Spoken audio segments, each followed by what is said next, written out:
Anistia. O que você tem a ver com isso? Eu te explico. Em 1955, o negro era obrigado a ceder seu lugar no ônibus para uma pessoa branca. Uma mulher, Rosa Parks, certo dia se negou e foi presa por se recusar a se levantar.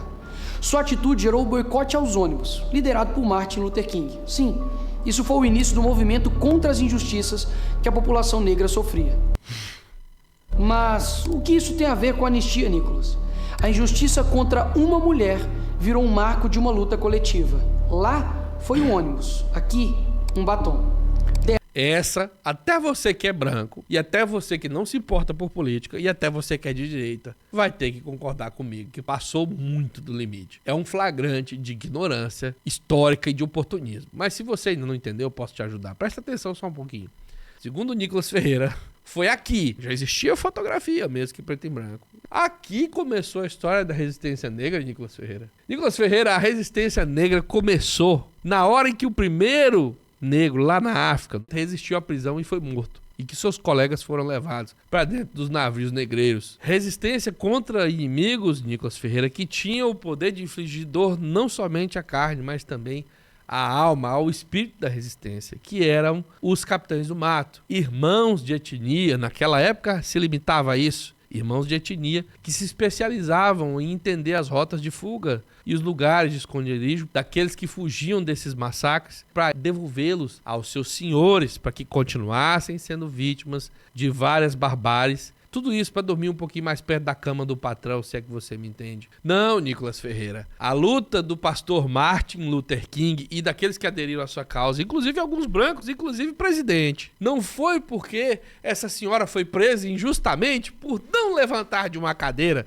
Não, Nicolas. Foi porque milhares de negros foram retirados de suas casas, retirados à força e não voluntariamente, debaixo de pancada, de facada e até de tiro, que já tinha pólvora naquela época, jogados no fundo de um navio negreiro. Inclusive, eles traziam muitos, porque a maioria morria de doenças por meses viajando no frio, na umidade, sem comida do porão de um barco, jogados em fazendas, em pedreiras, em tudo quanto é tipo de lugar aqui nas Américas, tratados como bicho, dormindo dentro de caverna na pedra, dormindo dentro de senzala, acorrentados em grilhões, tendo seus filhos, as suas crias, como era chamada, vendidas para outras fazendas para que fossem criadas longe também como escravos, inclusive escravos sexuais. Foi porque o marido foi obrigado a ver sua esposa ser chicoteada na sua frente porque derramou uma xícara de café. Oh,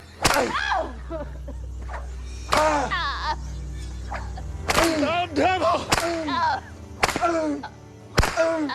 Sooner or later, someone in the course of eternal justice, thou shalt answer for this sin.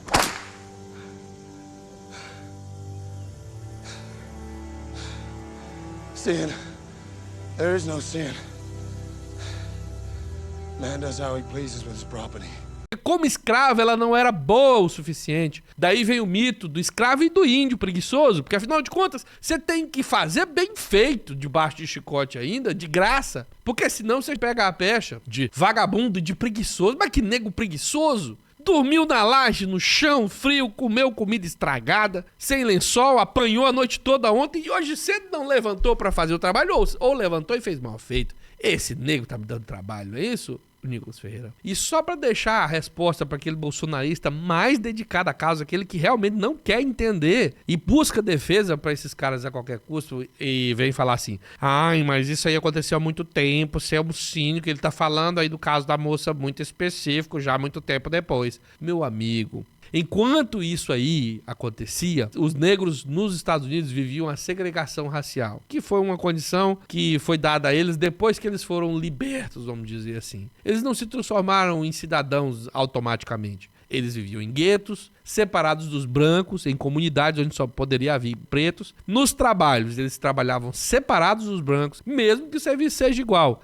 E o salário eu não vou nem falar pra você a diferença. Na questão sanitária, que é mais lindo, os banheiros dos brancos eram ao lado do lugar de trabalho, aquele banheiro que você conhece hoje, o banheiro de trabalho limpo pela faxineira, que era preta. Só que ela não podia usar aquele banheiro, mesmo limpando ele, ela tinha que usar o mictório público lá fora, do outro lado do trabalho, bem longe, que às vezes requeria 300 metros de caminhada, e se ela quisesse, ela tinha que limpar aquele lá também. Douro lá, ó, tinha a ala dos bebedouros dos pretos. Se tivesse um bebedouro do preto junto do branco, o do branco era o bebedouro certinho, aquele que você conhece. O do preto era um puxadinho de água para uma pia sem resfriamento. Essa condição de segregação era muito intensa, especialmente gerava conflitos quando a polícia branca chegava no local onde os pretos viviam, porque já chegava para bater.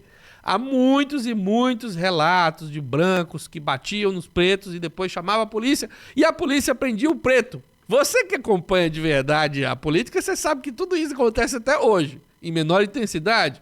Chegou a um ponto de tornar quase inviável o uso de policiais brancos nas comunidades pretas, porque gerava morte de algum lado. Então eles começaram a contratar os pretos para que fossem lá resolver o problema na intenção de minimizar os conflitos, ou pelo menos se morrer alguém, morreu um preto mesmo. E isso criou a famosa frase "too black to be blue, too blue to be black", né? Muito preto para ser azul, muito azul para ser preto. É uma frase dita pelos policiais que passavam por essa experiência terrível. Perto das polícias, ele era preto demais para ser azul, ser também polícia. Ele era tratado como policial de segunda classe. Ele só servia para bater em preto, ele não fazia mais nada. E quando estava na comunidade, ele era azul demais para ser preto, muito polícia para ser dos nossos, porque ele só vem aqui bater na gente e cumpre os mandados dos brancos, nem quer ouvir. Então todas essas condições, toda essa injustiça, todos esses assassinatos motivaram Martin Luther King a fazer um dos discursos mais lindos do mundo, que foi o I Have a Dream. A extrema-direita, ela não só se alimenta apenas de cadáver, não, mas ela também se alimenta da sua dificuldade em aprender ou o seu desinteresse por estudar a história. Siga o canal, se inscreva aqui para ajudar na causa, mesmo que você já conheça o assunto. Se você quer ver a explicação do resto do vídeo inteiro do Nicolas, tá tudo lá no meu canal no YouTube. Siga lá também, Rony Teles, tem muita coisa lá para você. Aliás, TikTok, Instagram, veja todas as redes. A gente se vê. E saia da extrema-direita. Pare de se intoxicar com informação falsa e fraudulenta.